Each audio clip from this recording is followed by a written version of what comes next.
Oke, kita belajar tentang larutan elektrolit dan non-elektrolit ya. Pertama-tama kita lihat dulu apa sih larutan gitu ya.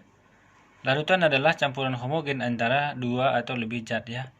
Jadi misalnya kita campurkan gula dengan air, maka akan terbentuk larutan gula, ataupun misalnya kita campurkan garam dengan air akan terbentuk larutan garam seperti ya. Itu yang disebut sebagai larutan ya.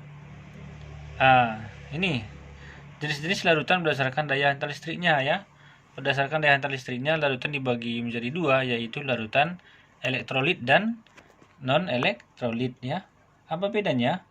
Larutan elektrolit itu larutan yang dapat mengantarkan arus listrik, sedangkan larutan non-elektrolit larutan yang tidak dapat menghantarkan arus listrik ya. Jadi itu dia definisinya larutan elektrolit dan non-elektrolit ya. Pembagian larutan elektrolit ya. Elektrolit ini dibagi dua, yaitu larutan elektrolit kuat dan elektrolit lemah. Apa bedanya? Larutan elektrolit kuat itu larutan yang daya hantar listriknya kuat ya. Sedangkan larutan elektrolit lemah itu larutan yang daya hantar listriknya lemah gitu ya. Nah, inilah contoh-contohnya. Ini contoh larutan elektrolit kuat, lemah, dan non-elektrolit ya. Nah, ini contoh larutan elektrolit kuat terdiri dari ya, larutan yang pertama larutan asam kuat, dua larutan basa kuat.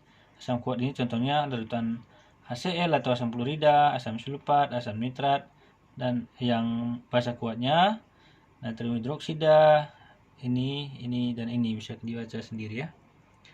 Nah, kemudian untuk larutan garam juga termasuk elektrolit kuat ya. Seperti NaCl, kalium klorida, Na2SO4 dan seterusnya ya. Sedangkan contoh larutan elektrolit lemah itu terdiri dari satu asam lemah ya. Asam lemah ini contohnya asam asetat ataupun cuka ini ya. Kedua asam karbonat ya. Kemudian basa lemah itu amonium hidroksida ya.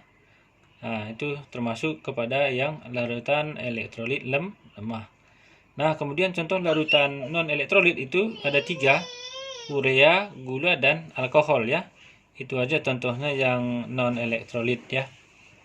Nah, pertanyaannya sekarang ya. Mengapa larutan dapat mengantarkan arus listrik ya?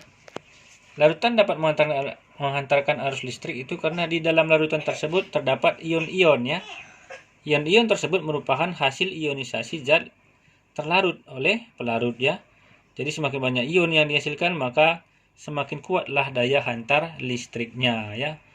Nah, jadi itu kenapa tadi larutan dapat menghantarkan arus listrik, karena dia mengandung ion ya. Dari mana datangnya ion itu nanti kita belajar pada video berikutnya. Terima kasih.